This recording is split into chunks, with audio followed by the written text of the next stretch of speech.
കർത്താവ് നിങ്ങളോടുകൂടെ, അങ്ങേ ആത്മാവോടും കൂടെ. ലൂക്കായുടെ വിശുദ്ധ സുവിശേഷത്തിൽ നിന്നുള്ള വായന. കർത്താവേ, അങ്ങേക്ക് മഹത്വം. ഭക്തനാശരാകാതെ എപ്പോഴും പ്രാർത്ഥിക്കണമെന്ന് കാണിക്കാൻ യേശു അവരോട് ഒരു ഉപമ പറഞ്ഞു. ദൈവത്തെ ഭയപ്പെടുകയോ മനുഷ്യരെ മാനിക്കുകയോ ചെയ്യാത്ത ഒരു ന്യായാധിപൻ ഒരു പട്ടണത്തിലുണ്ടായിരുന്നു. ആ പട്ടണത്തിൽ ഒരു വിധവയും ഉണ്ടായിരുന്നു. അവൾ വന്ന് അവനോട് എതിരാളിക്കെതിരെ എനിക്ക് നീതി നടത്തി തരണമെന്ന് അപേക്ഷിക്കുമായിരുന്നു. കുറേ നാളത്തേക്ക് അവനത് ഗൗനിച്ചില്ല.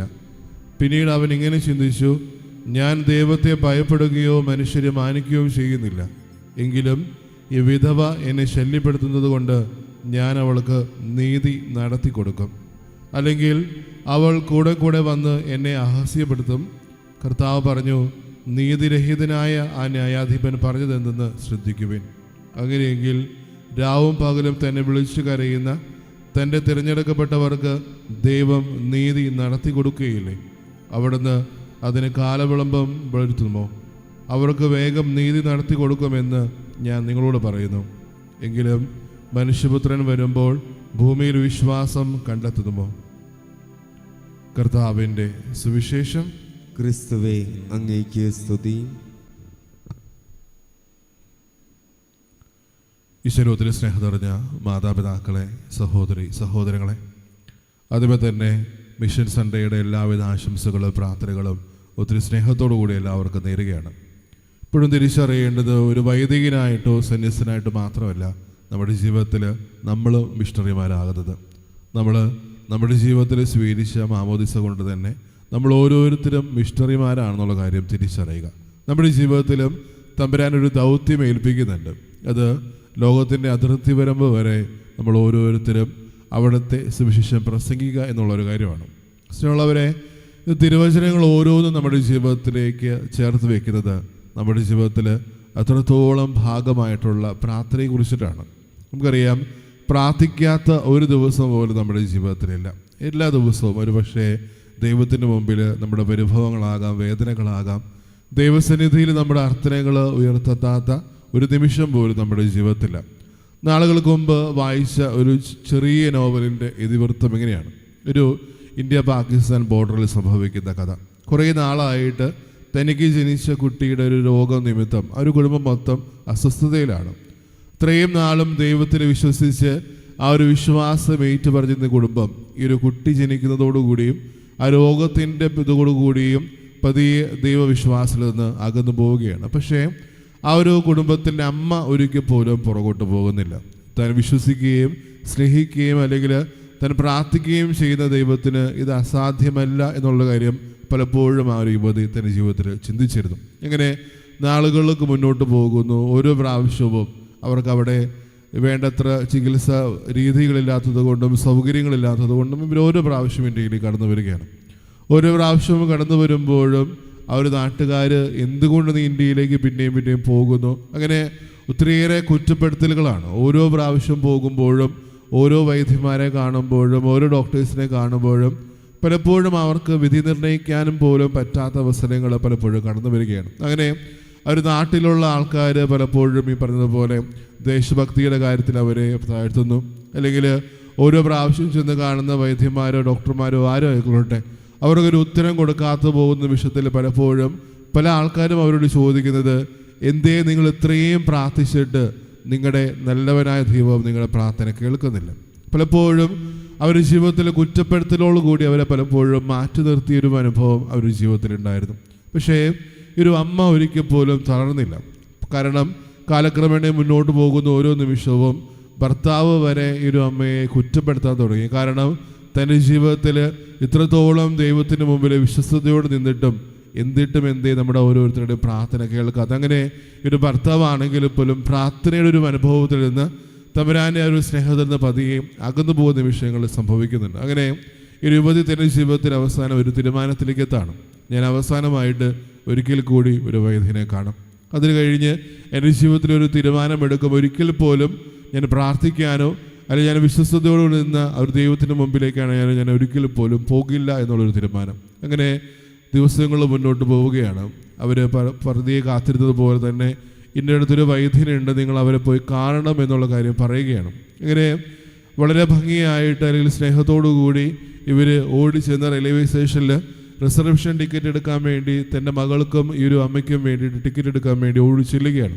പക്ഷേ യുദ്ധക്കേടത്തിൻ്റെ നിമിഷം കൊണ്ടോ അല്ലെങ്കിൽ അതിർത്തിയുടെ പല ടെൻഷനുകൾ കൊണ്ടോ ഇവർക്ക് ഈ ഒരു ടിക്കറ്റ് ലഭിക്കാതെ പോവുകയാണ്. ഇങ്ങനെ വളരെ സങ്കടത്തോടു കൂടി തിരിച്ച് വീട്ടിലേക്ക് പോകുമ്പോൾ യുവതി പതിയെ പരിഭവത്തോടും വേദനയോടും കൂടി പറയുന്നത്, എന്തേ ഞാൻ എത്രത്തോളം നിന്റെ മുമ്പിൽ വിശ്വസ്തയോടുകൂടി നിന്നിട്ടും എൻ്റെ പ്രാർത്ഥന കേൾക്കാത്തത്. കാരണം ഒരു മനുഷ്യനെ സംബന്ധിച്ചിടത്തോളം തൻ്റെ ജീവിതത്തിൽ തങ്ങൾക്ക് കിട്ടുന്ന മക്കളുടെ ആ ഒരു സ്നേഹത്തെ അല്ലെങ്കിൽ അവരുടെ ഒരു താല്പര്യത്തിന് വേണ്ടി നിൽക്കാൻ പറ്റാത്തൊരു അമ്മ എന്ന രീതിയിൽ അമ്മ ഒത്തിരിയേറെ തളരുകയാണ്. അങ്ങനെ തിരികെ വീട്ടിലേക്ക് പോകുന്ന നിമിഷം വളരെ സങ്കടത്തോടു കൂടി കടന്നു ചെല്ലുമ്പോൾ ഭർത്താവിൻ്റെ കുത്തുവാക്കുകൾ കേൾക്കണമെന്നുള്ള കാര്യത്തിൽ ഉറച്ചു ബോധ്യത്തോടു കൂടി തിരിച്ച് കയറി ചെല്ലുമ്പോൾ കാണുന്നത് ആ ഒരു മകള് പൂർണ്ണ ആരോഗ്യവതിയായിട്ട് നിൽക്കുന്നതാണ്.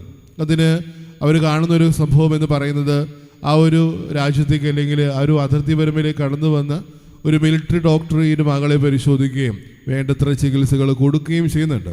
സ്നേഹമുള്ളവരെ, ഒരു പക്ഷേ ഒരു സാധാരണ കഥയായിട്ട് നമ്മുടെ മുമ്പിലേക്ക് കടന്നു പോകാം. പക്ഷേ നമ്മളെപ്പോഴും ഓർക്കുന്ന ഒരു കാര്യം, പലപ്പോഴും ദൈവത്തിന് മുമ്പിൽ നമ്മൾ അത്രത്തോളം സ്നേഹത്തോടും പരിഭവത്തോടും കൂടി നമ്മളെ പരാതികളും പരിഭവങ്ങളും ദൈവത്തിന് മുമ്പിലേക്ക് പറയുമ്പോഴും പലപ്പോഴും നമ്മൾ കൂട്ടിച്ചേർക്കുന്ന ഒരു കാര്യമാണ്, എന്തേ എൻ്റെ ജീവിതത്തിൽ മാത്രം ഇത്രയും വലിയൊരു കാത്തിരിപ്പ്, അല്ലെങ്കിൽ എന്തേ എൻ്റെ ജീവിതത്തിൽ മാത്രം ഈ പ്രാർത്ഥനകളും അല്ലെങ്കിൽ എൻ്റെ അർത്ഥനകളും കേൾക്കാൻ നീ എന്തേ വൈകുന്നു എന്നുള്ള കാര്യം പലപ്പോഴും നമ്മുടെ ജീവിതത്തിൽ ചോദിക്കുന്നൊരു കാര്യമാണ്. ഇഷ്ടമുള്ളവരെ, തിരുവചനത്തിൻ്റെ ഓരോ ഭാഗങ്ങളും പരിശോധിക്കുമ്പോൾ വളരെ ഭംഗിയായിട്ടൊരു ഒരു കാര്യമുണ്ട്. നമ്മൾ പ്രാർത്ഥിക്കുന്നതിൻ്റെ ഒരു രൂപാന്തരം നമ്മുടെ ജീവിതത്തിൽ എപ്പോഴും സംഭവിക്കണം. നമ്മൾ പ്രാർത്ഥിക്കുമ്പോഴും ദൈവസന്നിധിയിൽ ചേർന്ന് നിൽക്കുമ്പോഴും നമ്മുടെ വിശ്വാസം വർദ്ധിക്കുന്നില്ലെങ്കിൽ നമ്മുടെ പ്രാർത്ഥനകളും നമ്മുടെ പരിഭവങ്ങളും നമ്മുടെ അർത്ഥനകളൊക്കെ പലപ്പോഴും നമ്മുടെ ജീവിതത്തിൽ ഒരു പൂർണ്ണമാക്കി പോകുന്നില്ല എന്നുള്ള കാര്യം നമ്മളെപ്പോഴും തിരിച്ചറിയണം. കാരണം ആ ഒരു വിധവയുടെ ജീവിതം പരിശോധിക്കുമ്പോൾ നമ്മൾ കാണുന്നുണ്ട്, അത്രത്തോളം നന്ദിഹീനനായിട്ടുള്ളൊരു മനുഷ്യൻ്റെ അടുത്തേക്ക് അത്രത്തോളം നിർബന്ധ ബുദ്ധിയോടെ കടന്നു ചെന്നിട്ടും ആ ഒരു മനുഷ്യനും അവസാനം നീതി നടത്തി കൊടുക്കുന്നുണ്ട്. അതേ ഒരു രീതിയിൽ തന്നെ നമ്മൾ ഓരോരുത്തരും ചോദിക്കുന്നത്, നമ്മൾ ഓരോരുത്തരെയും അത്രത്തോളം ഹൃദയലാളിത്യത്തോടും സ്നേഹത്തോടും കൂടി നമ്മൾ ചേർത്ത് പിടിക്കുന്ന ദൈവത്തിന് മുമ്പിൽ നമ്മുടെ പ്രാർത്ഥനകളും നിയോഗങ്ങളും ചേർത്ത് വയ്ക്കുമ്പോൾ എന്തേ ദൈവം മാത്രം കേൾക്കില്ലേ? ഇപ്പോഴും ഓർക്കേണ്ട ഒരു കാര്യം, നമ്മുടെ ജീവിതത്തിൽ നമ്മുടെ പ്രാർത്ഥനകൾ വൈകുന്നുണ്ടെങ്കിൽ അല്ലെങ്കിൽ അതിന് ഉത്തരം കിട്ടാൻ നമ്മുടെ ജീവിതത്തിൽ പലപ്പോഴും വൈകുന്നുണ്ടെങ്കിൽ ഇപ്പോഴും ഓർക്കുക, നമുക്ക് വേണ്ടി ദൈവം നല്ലൊരു പദ്ധതി ഉരുവാക്കുന്നുണ്ട്. പലപ്പോഴും ഈ ഒരു കാര്യം പ്രസംഗിക്കുമ്പോൾ ഒരു പക്ഷേ നമ്മുടെ ജീവിതത്തിൽ എപ്പോഴും ഓർക്കുന്നൊരു കാര്യമാണ്, അങ്ങനെ ഒരു കാര്യം പറയാം.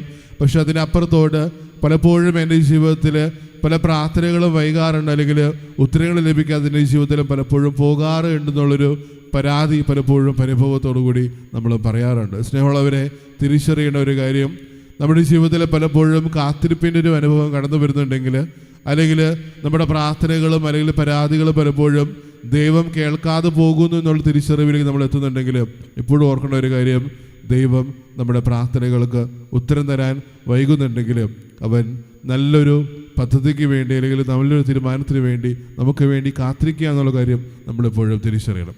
നമ്മൾ വായിച്ചു കേട്ട ഓരോ ഭാഗം പരിശോധിക്കുമ്പോൾ ആദ്യ വായനയിലേക്ക് നമ്മൾ കടന്നു ചെല്ലുമ്പോൾ ഒരു മിഷണറി പ്രവർത്തനപ്പുറത്തോട്ട് ഈ ലോകത്തിൽ സംഭവിക്കുന്ന ഓരോ കാര്യങ്ങളിലും വളരെ ഭംഗിയായിട്ട് പറയുന്നുണ്ട്. പ്രവാചകന്മാർ ഓരോരുത്തരും ആ ഒരു ദൈവത്തിന് വേണ്ടി അക്ഷരം പ്രയത്നിക്കുമ്പോൾ അവിടെ കരം താഴ്ത്താൻ നിൽക്കുന്നത് മോശയാണ്. ഇപ്പോഴും ഓർക്കുക, ഈ ലോകത്തിൽ പലപ്പോഴും നമ്മുടെ ജീവിതത്തിൻ്റെ ഒരു പ്രഭാവം അല്ലെങ്കിൽ നമ്മൾ ഓരോരുത്തരെയും നിർബന്ധിക്കുന്നത് പ്രാർത്ഥനയാണെന്നുള്ള കാര്യം നമ്മളെപ്പോഴും ചേർത്ത് വയ്ക്കണം. കാരണം പലപ്പോഴും ഒരു മിഷണറി ആയിട്ട് അതിർത്തി വരമ്പുകളിലേക്കോ അല്ലെങ്കിൽ ദൈവത്തെ അറിയാത്ത ഒരു പ്രദേശത്തേക്ക് പോയി പറയാൻ അല്ലെങ്കിൽ സുവിശേഷം പ്രസംഗിക്കാൻ എനിക്ക് പറ്റുന്നില്ല എന്നൊക്കെ നമ്മൾ പരാതി പറയുമ്പോൾ ഇപ്പോഴും ഓർക്കേണ്ട ഒരു കാര്യം, അവർക്ക് വേണ്ടി പ്രാർത്ഥിക്കാൻ നമുക്ക് ഓരോരുത്തർക്കും പറ്റും.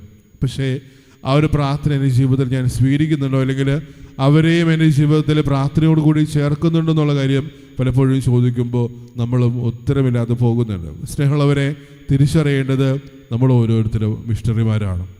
അവിടുത്തെ പറ്റി പ്രഘോഷിക്കുവാനും പ്രസംഗിക്കാനും നമ്മുടെ ജീവിതം കൊണ്ടും നമ്മുടെ അധരം കൊണ്ടും പലപ്പോഴും അവിടുത്തെ ഏറ്റു പറയാനും നമ്മൾ ഓരോരുത്തരും നിർബന്ധിതരാണ്. അല്ലെങ്കിൽ നമ്മുടെ ജീവിതത്തിൽ സ്വഭാവത്താൽ നമ്മൾ ഓരോരുത്തരും മിഷണറിമാരാണെന്ന് പറയുന്നത് പോലെ തന്നെ നമ്മുടെ ജീവിതത്തിൽ ആ ഒരു സ്നേഹത്തോടു കൂടിയും ആ ഒരു പാരമ്പര്യത്തോടു കൂടിയും മറ്റുള്ളവർക്ക് ക്രിസ്തുവിനെ കൊടുക്കാൻ നമ്മൾ ഓരോരുത്തരും കടപ്പെട്ടവരാണ്.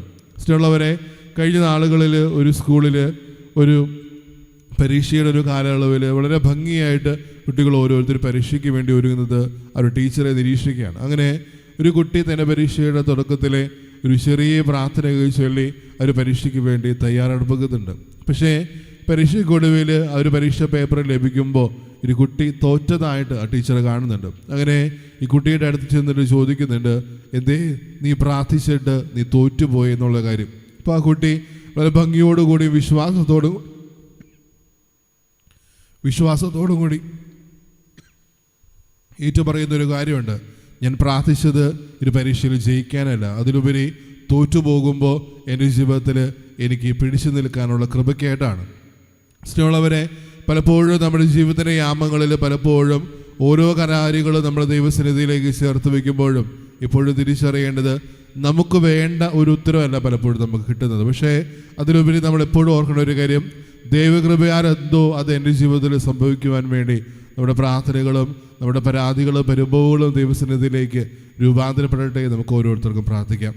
ഒരിക്കൽ കൂടി എല്ലാവർക്കും ഒരു മിഷൻ സൺഡേയുടെ പ്രാർത്ഥനകളും ആശംസകളും ഒത്തിരി സ്നേഹത്തോടു കൂടി നേരുകയാണ്. പിതാവിൻ്റെയും പുത്രൻ്റെയും പരിശുദ്ധാത്മാവിൻ്റെയും നാമത്തിൽ ആമേൻ.